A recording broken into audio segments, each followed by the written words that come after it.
하나님 만드신 마음 중에 마지막 우리 의지의 집단 앞에 종합해 봅시다.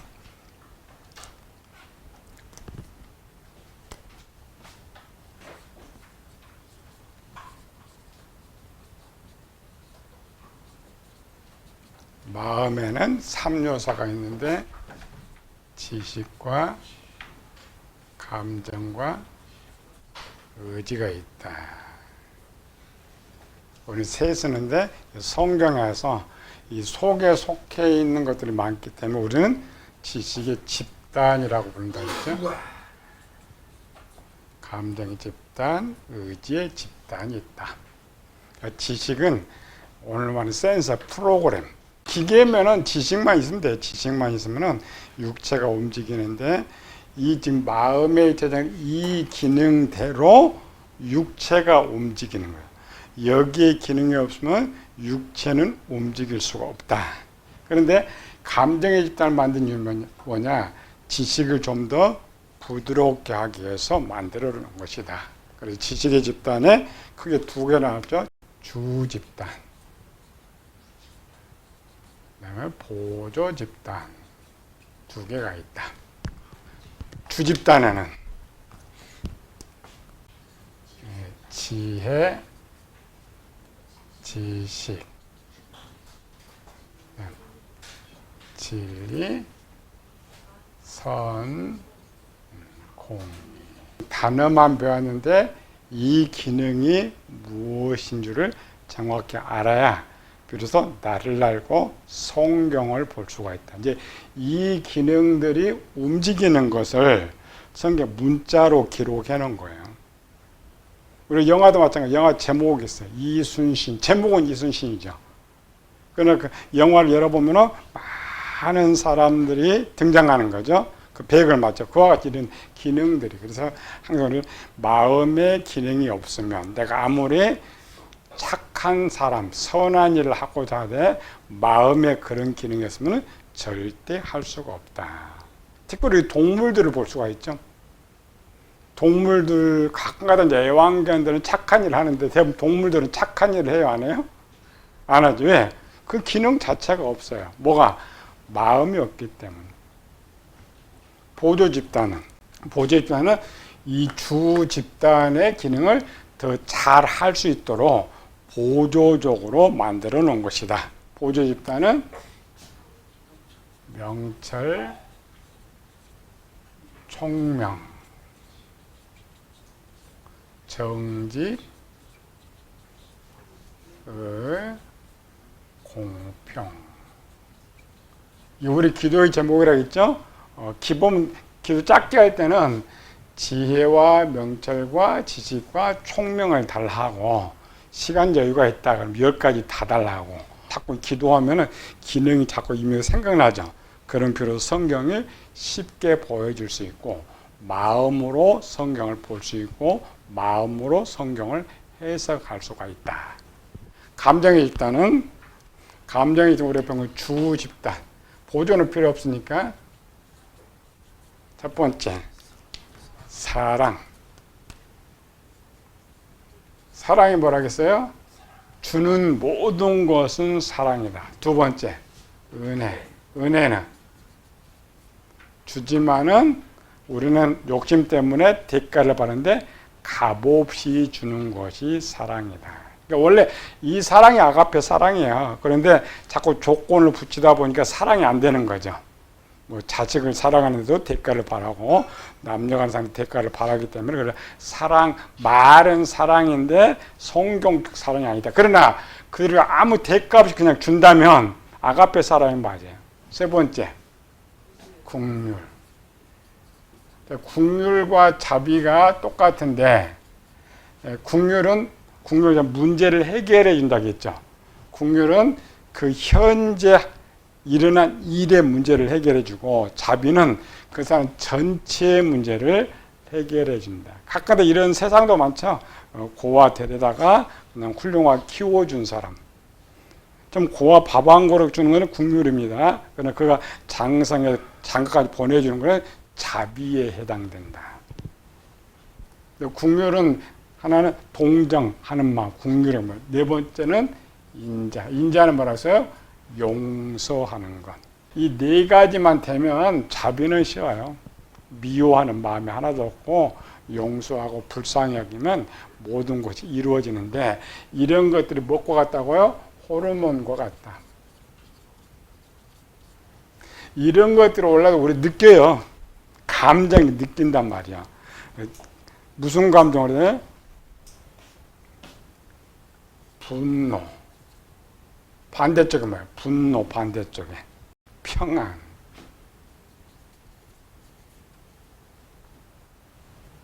불평 반대쪽에는 감사, 기쁨, 즐거움. 그리고 호르몬입니다. 하나님께서 요 자체 단어를 잘 모르면 우리가 느껴요. 우리 이걸 움직이는 육체 호르몬이니까 어떤 기분이 굉장히 좋아. 좋으면은 사람 감정이 움직이죠. 즐거우면 감정이 움직이죠. 근데 반대로 분노하고 화가 나면 움직여져요, 안 움직여져요? 움직여지긴 지는데 악한 쪽으로 움직여진다. 우리가 이 감정을 행하기 전에 본인이 알아. 뭐가 지금 나와 있느냐, 분명히. 그래서 그런 게 벌써 뜨면 지식으로 찾아야죠. 나쁜 것이라고 누를 수 있는 것. 그래서 이런 모든 기능들은 무슨 기능이에요? 일반은 선의 기능이다. 선의 감정. 지식도 준비하고 호르몬도 준비하니까 이제 육체를 움직여야 되는 것이죠. 우리 인체도 똑같아요. 시상하부가 뇌하수체의 어떤 기능이고 뇌하수체가 이제 그 독한 염산 같은 거를 잘 딱 구분하고 육체 으뜨고 해가지고 움직이는 것처럼 의지의 집단은 요것들이 행동할 수 있는 프로그램으로 되어 있다. 그래서 기본 이제 예전에는 의지라는 것을 그 마음에 넣지는 않았어요. 의지를 육체에다만 넣었죠. 지금 최근에 와서 아니다.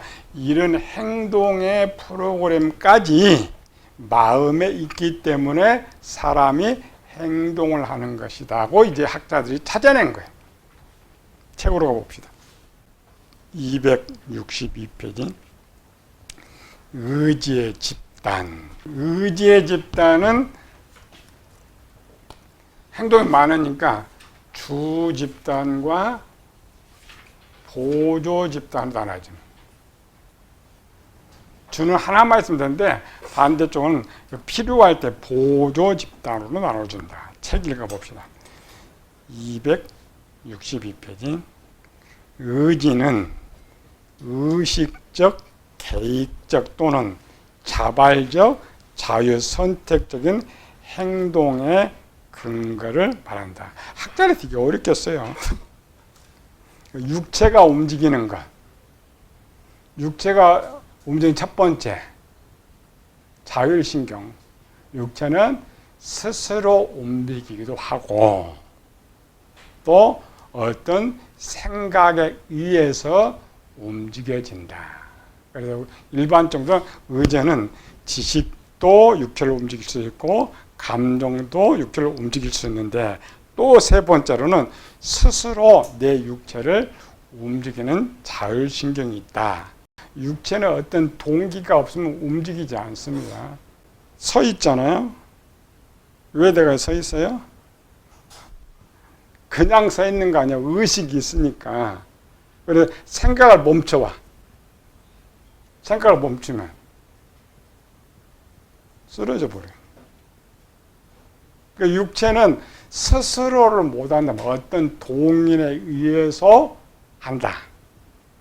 일반적으로 인간 정신은 지식, 감정, 의지 세 가지의 기본 요소로 이루어집니다. 이 중에 의지가 그 근본을 이루고 지식과 감정은 그 상부 기능이다. 등급이 이렇게 있는데 제일 높은 등급 올라갈수록 높은 등급 이렇게. 지식은 감정과 의지를 다스리고 감정은 의지를 다스리고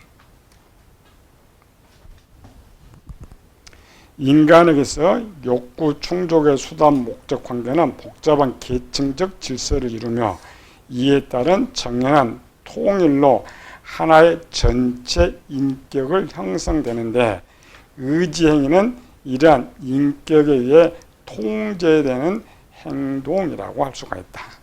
행동에는 반드시 동기와 목적이 있다. 육체가 움직이는 거, 내가 물을 마셔. 육체가 왜 마셔? 목마르는 동기가 있기 때문에. 내가 배가 엄청 불러. 점심 먹어요? 안 먹어요? 안 먹어. 왜? 동기가 없어. 배고파는 동기가 있어야 돼. 그런 말이에요. 그러니까 정신분석에서는 생명의 무의식적 발동을 말하며 행동하는 모든 것, 그것은 무의식의 깊은 바닥에 있는 것일수록 기계적이며 의식 표면 가까이 있는 것일수록 조절적이다. 자율신경계통 뭐냐? 우리가 잘 아는 거. 무의식적으로 움직이는 건 다 자율신경계통이에요. 그러나 그 자율신경도 프로그램이 있기 때문에 움직이는 거예요. 자율신경은 뭐에서 움직인다고 해서 뇌 파충류에 가장 소원에서 움직이는데 그 소원의 자체가 프로그램 돼 있으니까 움직인다 이 말이에요. 20세기 들어서 의지는 목적을 의식한 정신활동이라는 새로운 견해가 나타나기 시작했다. 아까 말했죠. 18세기 이전에는 마음의 3요소는 쓰고 있지만 의지는 행동의 부분에 집어넣었다. 그래서 과거는 3요소를 이 지식 속에서 찾았어요. 그러나 지금 세부적으로 이렇게 해서 우리 생각 속에도 옛날에는 행동은 육체잖아요. 생각 속에도 뭐가 있다고? 의지가 있다. 프로그램. 거기에 우리는 굉장히 빨리 가요. 마음에 이런 프로그램들이 있다라는 거죠. 근데 밖에서는 이제 정신적 속에 보니까 이런 의지의 생각들이 있다라는 거죠. 분투는 의지 동작의 발달에 독특한 견해를 주장했는데 충동 동작은 정신 발달이 낮은 시기에서 나타나며 자율신경, 무의식적으로 행동하는 것들은 전부 어디서 움직인다고요? 감정에서. 순간적으로. 그러나 어떤 고차원, 행동이 고차원 것을 하면 생각해야죠? 그 생각이 어디서 온다고요? 지식에서. 그 말이에요. 정신의 발달에 따라서 복잡한 의지 동작이 행해지는데 행동들은 전진적 발달으로 간다. 이것이 지식에 의한 행동이다. 쉽게 말해 어떤 생각하면서 행동한다.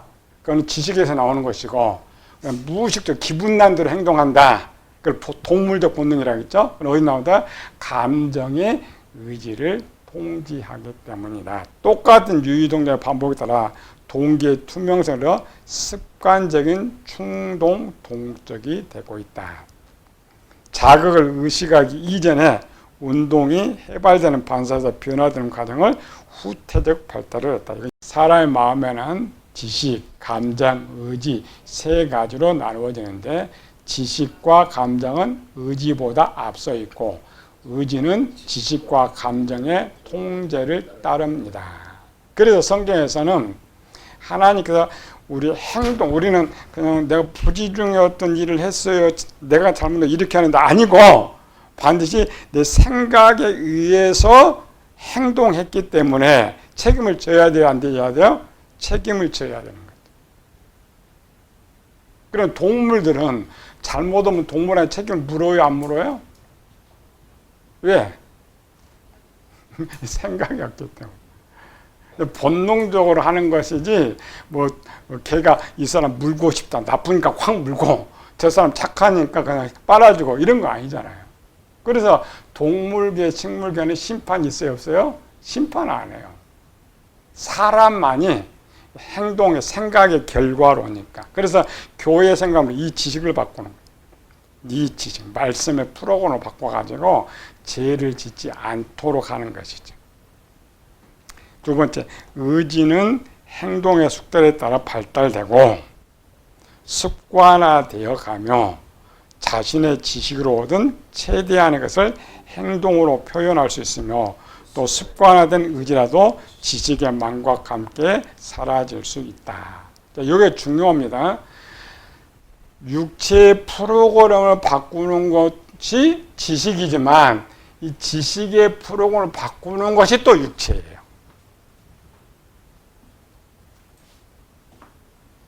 이 말은 쉽게 말해서 내 생각을 내가 지금 주먹을 한 탁 때리고 싶은데 육체가 원래 누구 때려본 적이 없어요. 때려본 적이 없으면 때릴까 안 때릴까?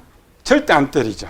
그 말이에요. 그런데 육체 때려본 경험이 있어. 그러면 생각하자마자 때려버립니다. 그래서 육체가 어떤 행동을 숙달됐느냐에 따라서 이 지식을 바꾸기도 하고 지식이 어떤 지식을 갖고 있느냐에 따라서 이 의지의 기능을 바꿀 수가 있다 이 말이에요. 그래서 교회는 두 가지를 가르칩니다. 모든 종교도 마찬가지죠. 모든 종교의 가르침은 절제죠. 절제는 뭐예요? 행동을 멈추고 있으면 생각이 바뀔 것이다. 원래 그렇게 하는 거예요. 교회는 거꾸로 하는 거죠. 지식을 바꿔가지고 행동을 절제를 같이 강조해요. 지식은 사람의 삶의 목표와 바르게 사는 길잡이가 되고 이거를 종교를 도라 그래요.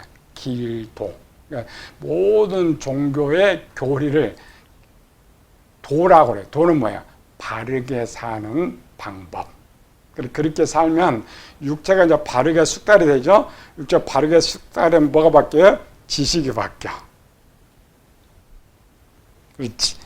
습관의 지식으로는 최대한의 것을 행동으로 표현할 수 있다. 지식은 삶의 목표를 바르게 하는 길잡이가 되고 감정은 목표를 향하여 올바로 가게 하는 배의 키와 같다. 세 개가 다 중요해요. 이 감동도 만드는 것이죠. 분노도 막 많으면 커요. 악해지는 거죠. 좋은 진리를 가지고 주고자 하는 마음이 넘친다 해도 그러니까 생각이 좋은 생각을 갖고 있어도 육체가 항상 남고 훔치고 갖고자 싶은 생각이 있으면은 행할 수 있어요, 없어요? 그 말이에요. 진리가 주고자 하는 마음이 넘친다 해도 행동이 따르지 않는다면 그 가치는 한 그릇 물의 가치만 못합니다. 야고보서 2장 읽어봅시다. 내 형제들아 만약 사람이 믿음이 있노라 하고 행함이 없으면 무슨 유익이 있으리요? 그 믿음이 능히 자기를 구원하겠느냐? 만약 형제나 자매가 헐벗고 일용할 양식이 없는데 내 중에 누구든지 그에게 이르되 평안히 가라 덥게 하라 배부르게 하며 그 몸에 쓸 것을 주지 않으면 무슨 유익이 있으리요? 이와 같이 행함이 없는 믿음은 그 자체가 죽은 것이라. 영혼 없는 몸이 죽은 것 같이 행함이 없는 믿음은 죽은 것이니라. 모든 행동은 기본 지식에서 나왔으니까 행동이 선하다라는 것은 지식과 감정이 선하다라는 거예요. 그래서 유대인들은 위에 빼놓고 행동을 가르쳐요. 행동.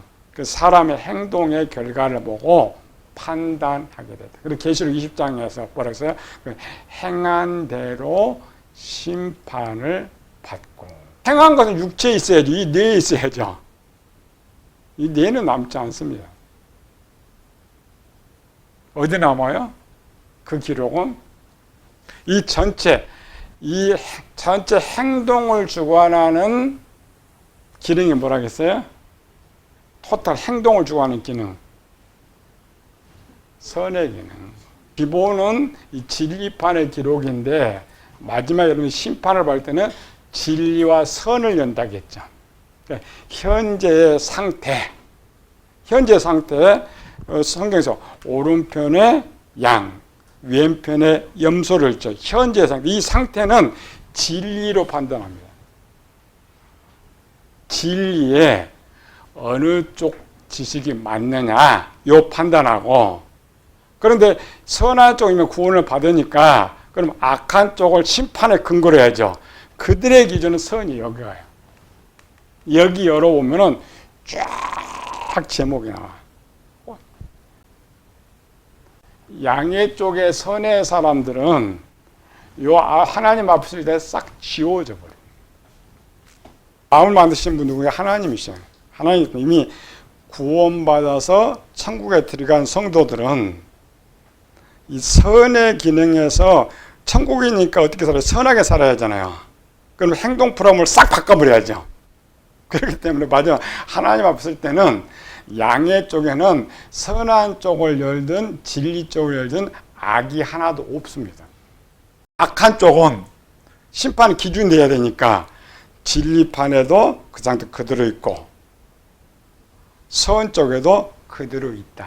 그래서 심판하기가 쉬워요. 그걸 유치원생들도 가르치면 돼요. 유치원 어린아이 할 때 우리가 심판대 앞에 서면은 마음을 열어봐야 되죠. 양쪽 마음을 열어봤더니 무슨 색깔? 백색이 나오는 거예요. 염소죽 열어봤더니 뭐가 나와요? 염소는 전부 무슨 색이요? 까만색. 양은 하얀색. 비유 잘 때렸잖아요. 봤더니 15장에. 그걸 여러분 쉽게 가르쳐줘. 하나님 앞에 서는데 내 거는 검은 것이 나와. 저쪽 하얀 것이 나와. 그럼 내가 변명할 수 있어 없어? 할 수가 없어. 그래도 하나님 유감 있다. 내가 무슨 죄가 됐느냐? 그럼 이제 큰 테레비 하나 열어놓고 너 어릴 때부터 이제 코드 꽂아놓는 거죠. 이렇게 나쁜 쪽만 쫙 뽑아내. 이쪽은 백색이 나와. 백색 나온 기록.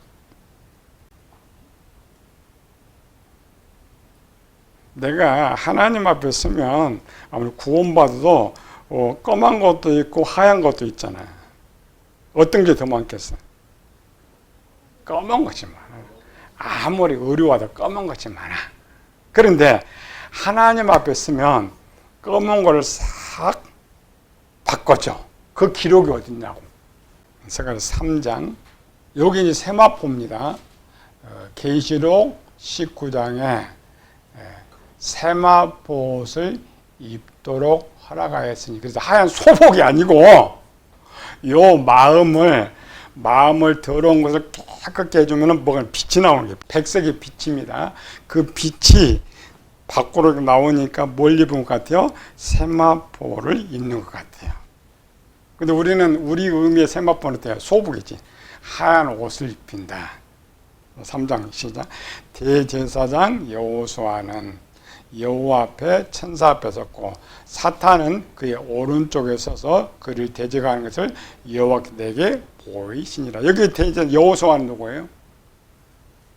우리 도우니까 문장으로 오니까 가나안 정복했던 여호수아 그렇지 않고 대제사장 여호수아는 바벨론 포로에서 돌아와서 바벨론 포로에 돌아왔다는 것은 깨끗한 정결한 자들이죠. 그들을 속에 대제사장, 여호수아는 대제사장입니다. 그러면 이 스가랴서를 쓸 당시에 가장 마음이 깨끗한 사람은 누구냐? 누구? 여호수아예요. 물론 스가랴 이런 선지자도 있지만은 그래도 가장 하나님 기름 부음 받은 자니 대제사장. 2절 여호와께서 사단에게 이르시되 사단아 여호와께 너를 책망하노라. 예루살렘을 택한 여호와께 너를 책망하노라. 이는 불에 꺼낸 그슬린 나무가 아니냐 하실 때에. 이 말은 무슨 말이에요? 사단의 상태, 색깔. 무슨 색깔? 검은색. 3절 보니까 여호수아가 더러운 옷을 입고 천사 앞에 서 있는지라. 자, 여호수아도 무슨 옷?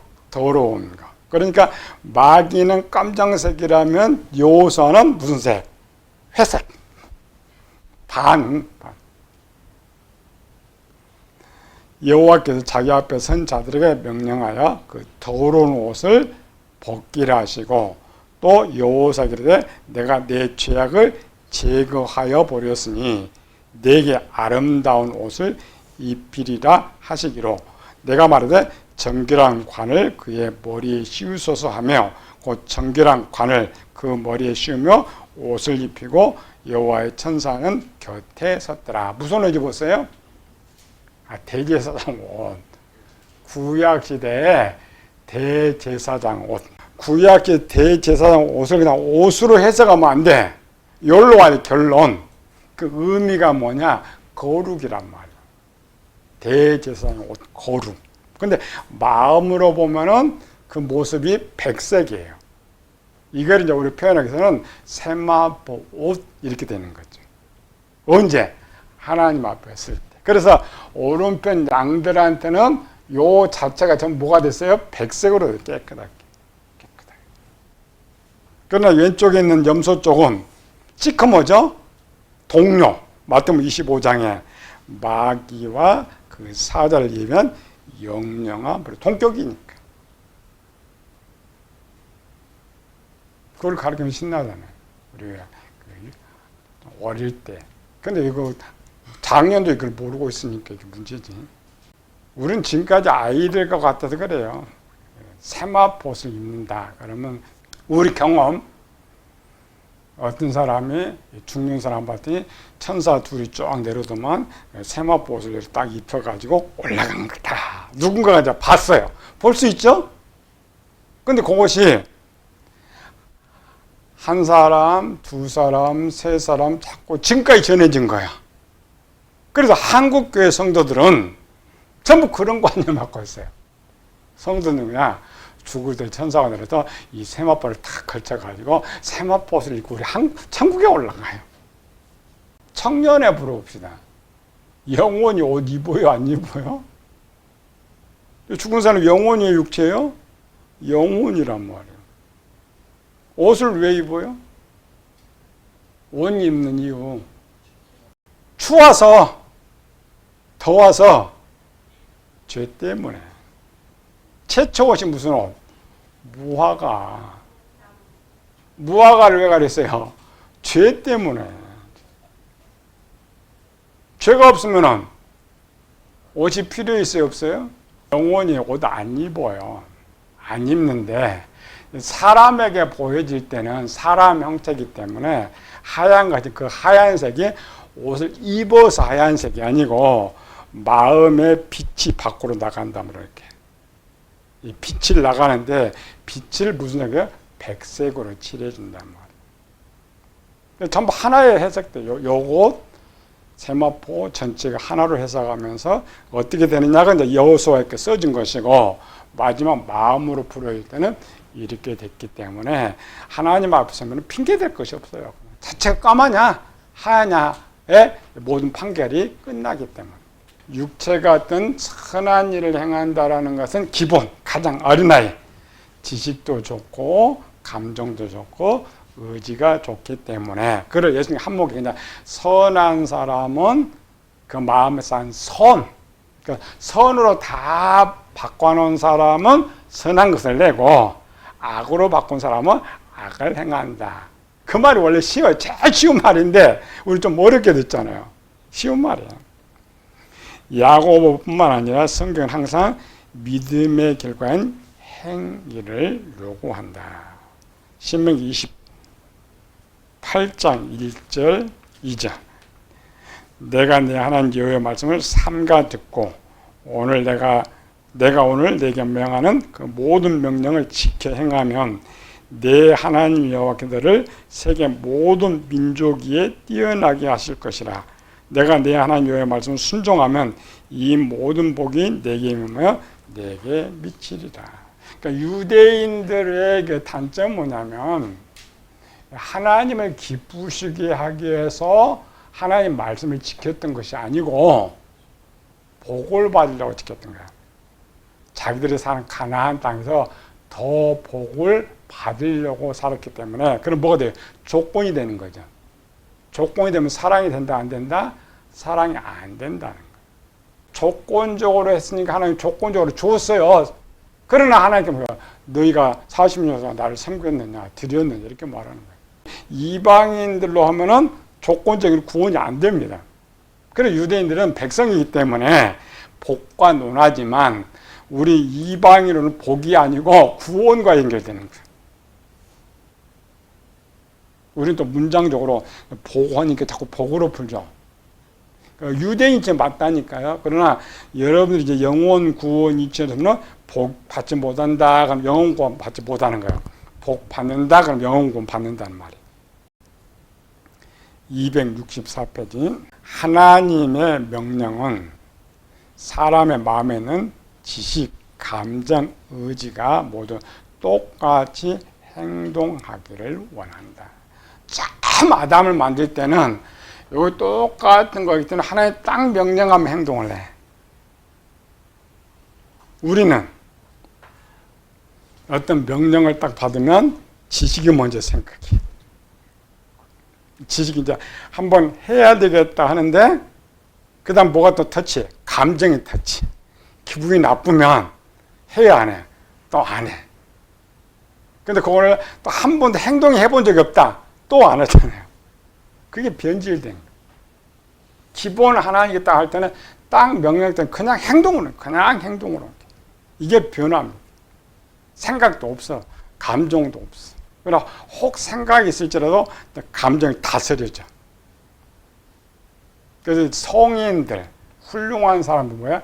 감정을 다스린다고 하죠. 그러니까 감정과 상관이 없이 행동하면 실수가 없고 좋은 일을 할 수가 있다.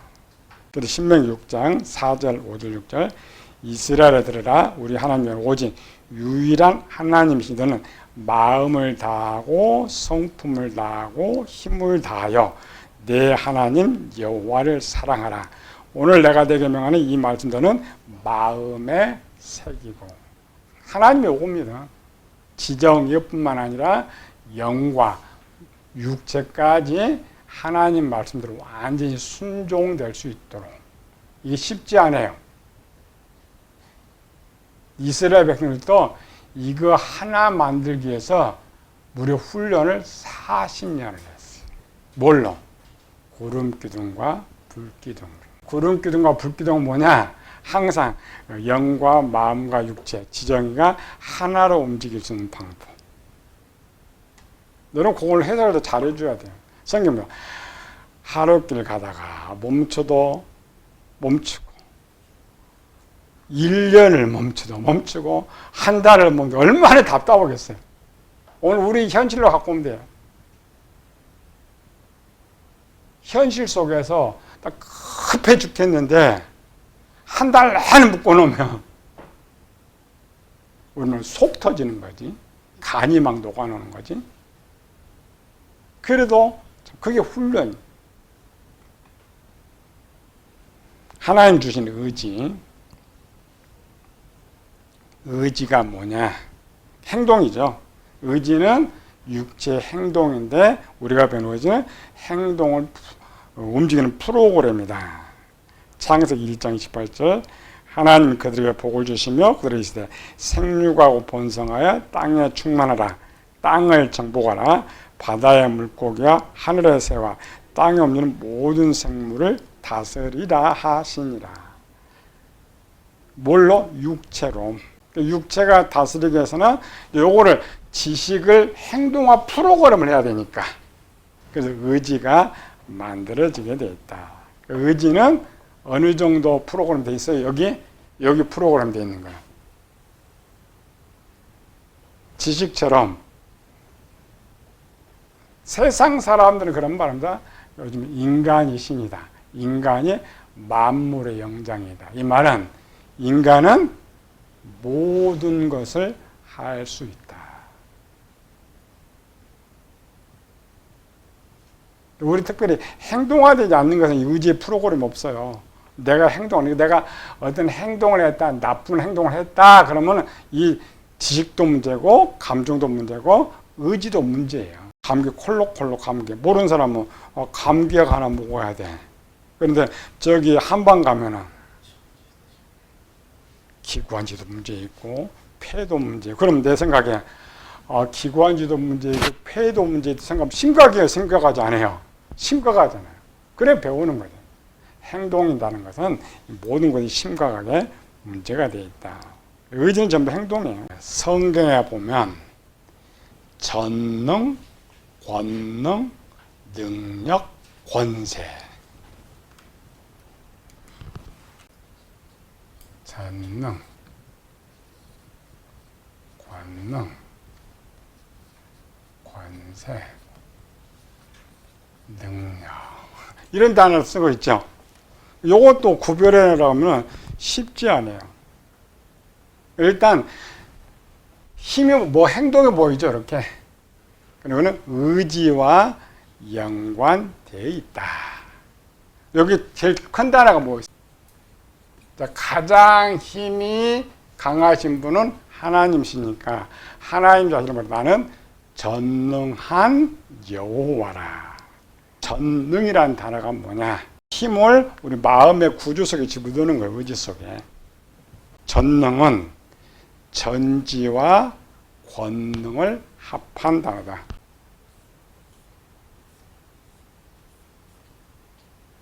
크기는 전지와 권능을 합한 단어다.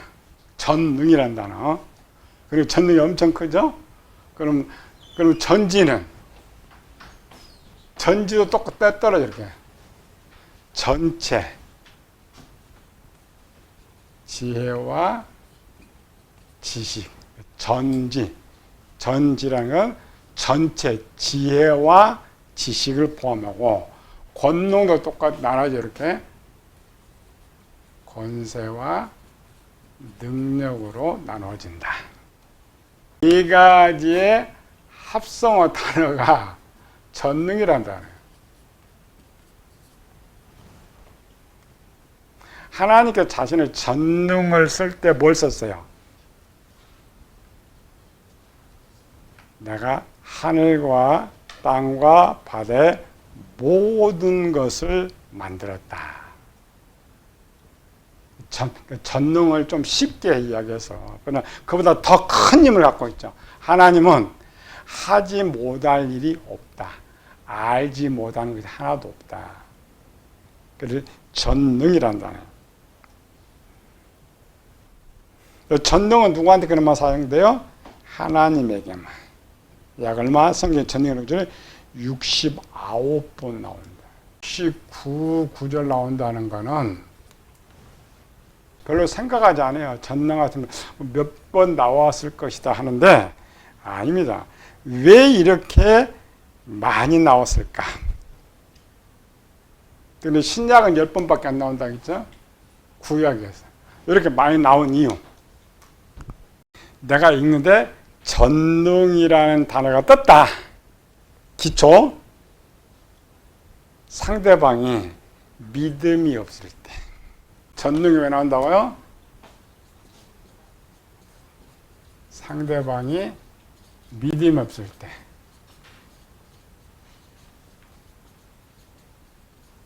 두 번째, 전능이라는 게 왜 나와요? 화가 나서.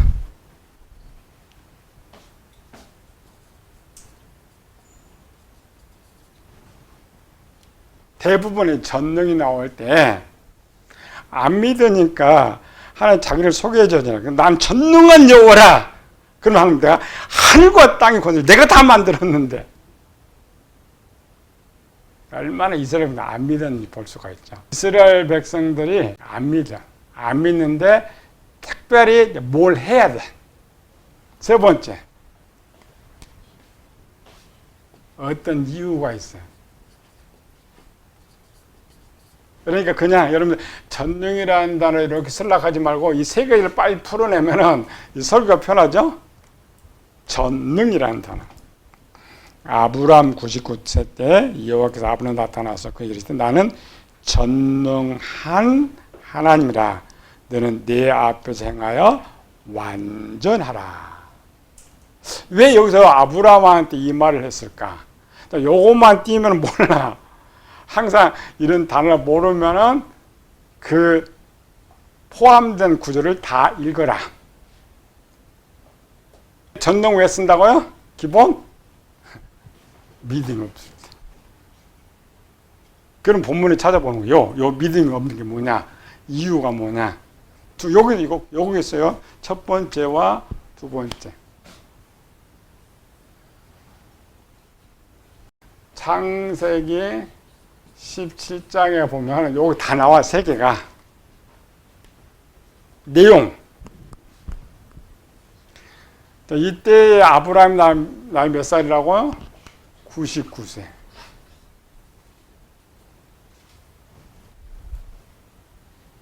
기본 아브라함의 성장편으로 하면은 이때 아브라함의 영적 성장은 청년에서 지금 장년으로 가는데 기본 성장편으로 했을 때는. 그런데 아브라함 믿음편으로 가면 앞에서 하나님께서 전능이란 말 썼어요, 안 썼어요? 안 썼어. 안 썼죠? 여기서 지금 전능이 나와. 왜? 하나님 화가 나셨어요. 왜 화가 났어? 전능 갖고 이거 해석이 안 돼. 요 세 가지, 요걸 딱 찾으면은 본문에 정확하게 나와. 그 이유가. 그래서 하나님 얼마나 화가 났고 저들 믿지 않으면은 이 전능이라는 말을 쓰고 있느냐. 창세기 17장으로 가봐요. 17절. 하나님께서 지금 뭐라고 했어요? 앞에 내용을 보면 하나님이 내가 너로 아브라함이라 하고 내 민족이 하늘의 별과 같이 많게 하리라. 그러면 지금 이때 아브라함이 교회 단지 얼마 됐어요?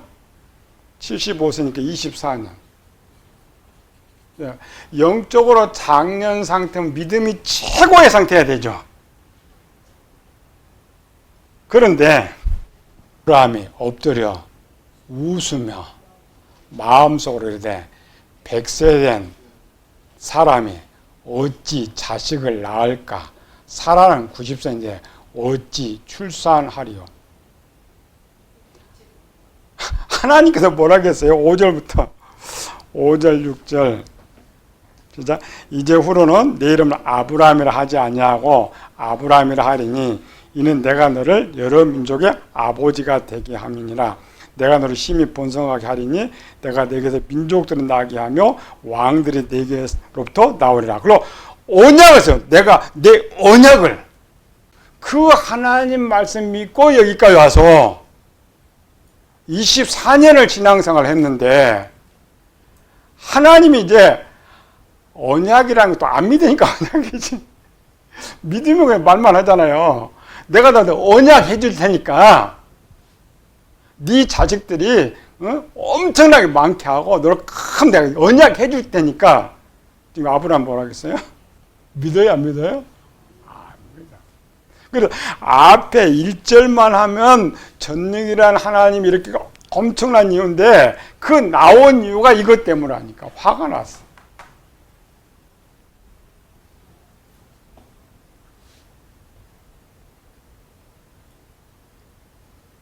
앞에서도 계속 12장, 13장, 15장까지 오면서 네가 자식 낳을 것이다. 안 믿어. 하도 안 믿으니까 이제는 더 세부적으로 누가 한다? 사라가 내게 아들을 낳을 것인데 아들 이름까지 붙여버렸어요. 얼마나 안 믿으면. 그냥 여러분들이 해석할 때는 이제 아브라함 99세가 돼서 하나님이 이제 언약 체결한 것인데 전능이라는 단어를 설명하려면 바로 이거 나와야 돼. 구약에서 전능 떴다 그러면은 1번 안 믿어. 화가 나. 어떤 이유가 있었죠. 이걸 믿게 해야 되는데 안 믿는단 말이죠. 하나의 전능이라는 단어가 좋긴 좋은데 근데 좋을 때 쓰는 거예요? 나쁠 때 쓰는 거예요? 나쁠 때 쓰는 거예요. 그러니까 믿으면 이런 필요가 없어요. 하나님께 뭐 하나님께서 하늘을 만들어서 말할 필요가 없잖아요. 안 믿어. 그러니까 이때 하나님께서 아브라함이 나타나서 그러면 이 내용을 아브라함이 사라에게 했을까 안 했을까? 나는 안 했을 거라고 생각해. 사라가 안 믿는다는 것은 남편이잖아요. 그냥 주인이에요. 주인이 믿고 확신하면 아내가 믿어야 안 믿어요? 믿죠. 여기서 분명히 약속을 받아. 그런데 뭐가 없어요? 믿음이 없으니까 입을 뚝 다물고 있는 거예요. 또 하나는 사라는 누구라고 지금? 아브라함의 마음이잖아요. 이 마음. 사라가 안 믿는다는 거 누가 안 믿어요? 아브라함이 또 안 믿어. 분명 이때 와가지고 그렇게 했는데도 또 안 믿어 또. 누가? 내가. 7장은 참 좋은 내용이에요. 완전한 자가 되라. 이런 내용은 좋은 내용인데 네가 완전한 자가 되면 내가 복을 주겠다라는 내용인데 믿음이 없으면 어떻게 돼? 안 되는 거죠. 아무것도 안 돼. 스가랴 37장 너희 하나님 여호와가 너희 가운데 계신 그는 구원을 베푸실 전능자시니라. 스가랴서는 왜 나와요? 또 안 믿으니까. 요것만 알면 돼요. 전능은 크게 밑에 아직 나뉘하고 전능이 왜 나온다고? 세 개가 안 되니까. 그런 해석이 빨라. 그냥 전능이라는 단어는 최고로 좋은 단어예요. 전은 하나님의 지혜와 지식을 말하고 능은 하나님의 권세와 능력을 말한다. 구별. 그리고 전능은 이 네 개를 합성하니까 전능이라는 단어는 굉장히 좋다 이런 말이에요. 전지란 말. 우리는 전능, 전지 무슨 말이 더 뭔지 몰라. 아니고 이렇게 나눠줘야 돼. 전지가 뭐냐 다시 지혜와 지식. 하나의 어떤 것을 말할 때 전지. 하나님의 지혜와 지식의 완전함을 말한다. 이 지혜와 지식은 어디다 줬어요? 요거 주시는데 요게 지식의 집단이죠. 지식의 집단. 요거는 권세와 능력은 의지의 집단. 그리고 감정은 보너스라겠죠. 하나님이 전능을 우리에게 주셨는데 앞에 부분을 지식의 집단에 뒤에 부분을 의지의 집단에 집어넣었다라는 것이죠. 민수기 24장 16절입니다. 하나님의 말씀을 듣는 자가 말하며 지극히 높으신 자의 지식을 아는 자, 전능자의 환상을 보는 자, 엎드려 눈을 뜬 자가 말하기를. 지금 누가 말한 거고? 발람이. 하나님이. 당시 발람은 최고의 지혜자죠. 그 최고의 지혜자가 하나님 뭐라고 표현해요? 전능자. 전능자라는 것은 전능은 이걸 말하면 자가 붙을 때는 이걸 행하시는 분이라는 뜻이에요. 욥기서 37장 10절 그대는 겹겹이 쌓인 구름과 완전한 지식의 경이로움을 아느냐. 욥이 최고로 지혜자라겠죠? 하나님 딱 나타나서 하나님 자신의 지식을 말하니까 욥이 뭐예요? 모든 걸 거둬들이고 나는 알지 못한 거 말했고 깨달지 못한 거 말했다는 거죠. 참 하나님께 주신 이 지혜와 지식이 어떤 지식이라겠어요? 아담이 받았을 때는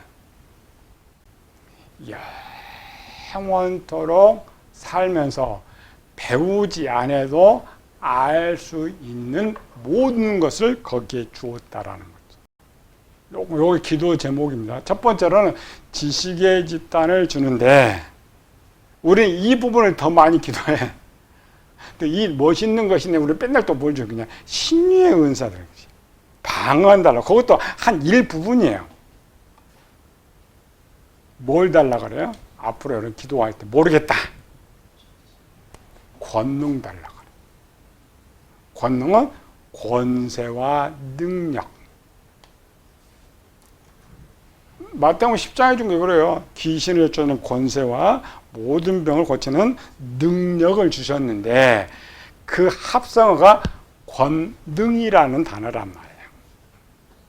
그냥 하나님 권능 달라 이렇게 하지 말고 나 권능 목회를 해야 돼. 권능 목회를 해야 되는데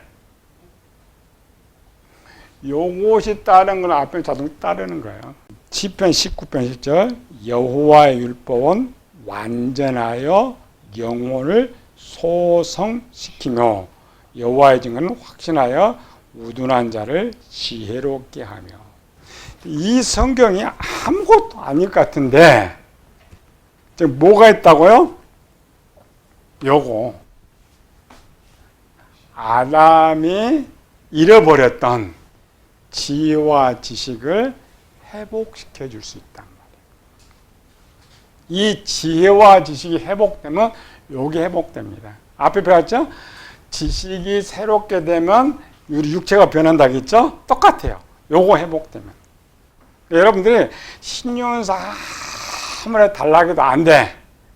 요게 회복되면은 자동적으로 주세요. 준비되면 돼요. 누가복음 2장 4절 아이가 자라며 강건하여지고 지혜가 충만하며 하나님 은혜가 그 위에 있더라. 은혜는 뭐예요? 요 앞에 요게 자랐더니 이거 주신다는 거야. 인간이 어리석으면 많이 줄수록 나쁜 짓을 많이 해요. 하나님 절대 손해나 하시는 분이 아니에요. 하나님 말씀을 알지 못하는 사람이 안 줘요. 가장 잘. 그래서 마태복음 24장에 지혜 있고 충성된 자. 하나님의 말씀을 잘 알고 그리고 행할 줄 알 때 준비가 되면 내가 달라고 해서 주는 거지 하나님 주셔요. 근데 이게 준비가 안 되는 것이죠. 요건 잘 준비 아니고 그냥 달라고 하면 안 되는 거예요. 야고보서 1장 5절 너희 중에 누구든지 지혜가 부족하거든 모든 것을 후히 주시고 꾸짖지 아니하시는 하나님께 구하라 그리하면 주시리라. 야고보서 1장 5절 누가 지혜를 준다고요? 하나님께서.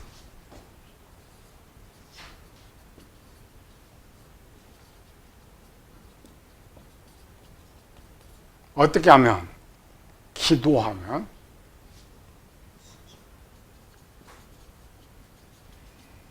어떻게 주실까 그럼? 주시는데 어떻게? 요 내용이 기도하면 지혜를 주신다라면은 지혜를 받을 때는 이 상태가 청년의 상태입니다.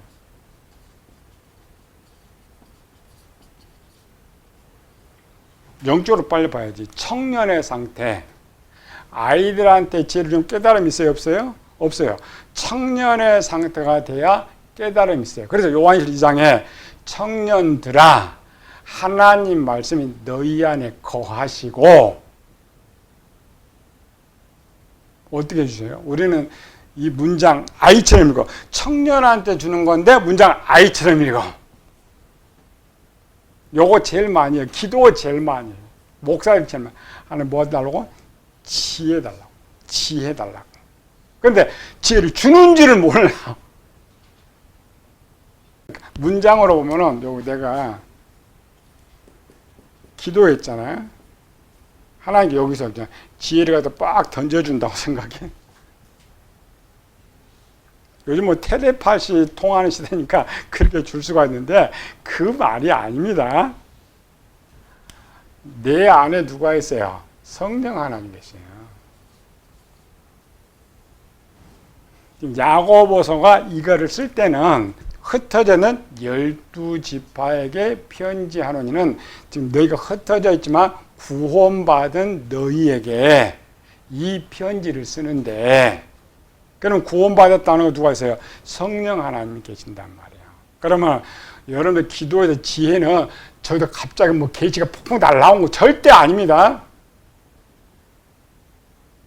고린도서 12장에 뭐라고 했어요? 성령께서 어떤 사람에게는 지혜의 말씀, 어떤 사람 지금 문장은 똑같아요. 난 아무것도 없는 저쪽에 자꾸 아니에요. 우리에게 주실 모든 지혜가 어디 있어요? 내 안에 있어요. 어디? 지식의 지도 이 지식 안에 있단 말이에요. 그럼 내가 구할 때 요걸 열어주려고. 근데 우리 멍청으로 저쪽에서 자꾸 받으려고 기다리는 게 이게 돼? 안 돼요. 안 되는 거지. 여러분들 기도하다가 어떤 것들이 확 떠올라. 떠오르는 거 지금 누가 깨닫게 한 거야? 성령 하나님이 떠오르게 한단 말이야. 그 지식이 내 지식이 되기 위해서는 어떻게 해야 돼? 그게 문제죠. 야고보가 지금 뭘 강조해요? 행위. 내가 분명히 기도했는데 그 준 지혜대로 내가 행동할 때 내 것이 되고 그게 비로소 믿음이 된단 말이야. 믿음이 될 때 내 지식이 만들어지는 내 지식. 마음의 구조에서. 267페이지 족교 7장 내가 하나님의 오묘함을 어찌 능히 측량하며 전능자를 어찌 능히 완전히 알겠느냐. 지금 이때도 욥은 상태가 하나님 못 믿는 거죠. 똑같아요. 욥기서 32장 8절 그러나 사람의 속에 영이 있고 전능자 숨결이 사람에게 깨달음을 주시나니. 전지가 뭐냐? 지혜와 지식의 100%. 하나님 100%입니다.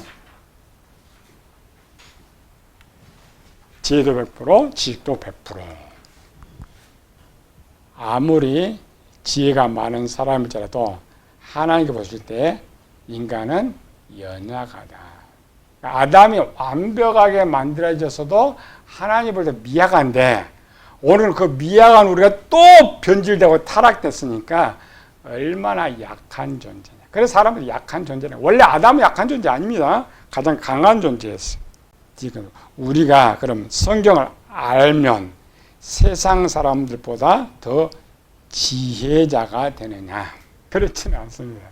구원의 문제에서는 지혜자가 돼요. 우리가 달라는 지혜는 뭐예요? 세상의 지혜를 달라면 하나님 주실까 안 주실까? 안 주십니다. 우리는 요 속아가지고 지금까지 하나님 지혜를 여기서 많이 주실 거 생각하고 근데 그 모든 지혜를 달라는 99.99가 뭐냐면 세상 지혜였어요. 내가 삶의 지혜였단 말이죠.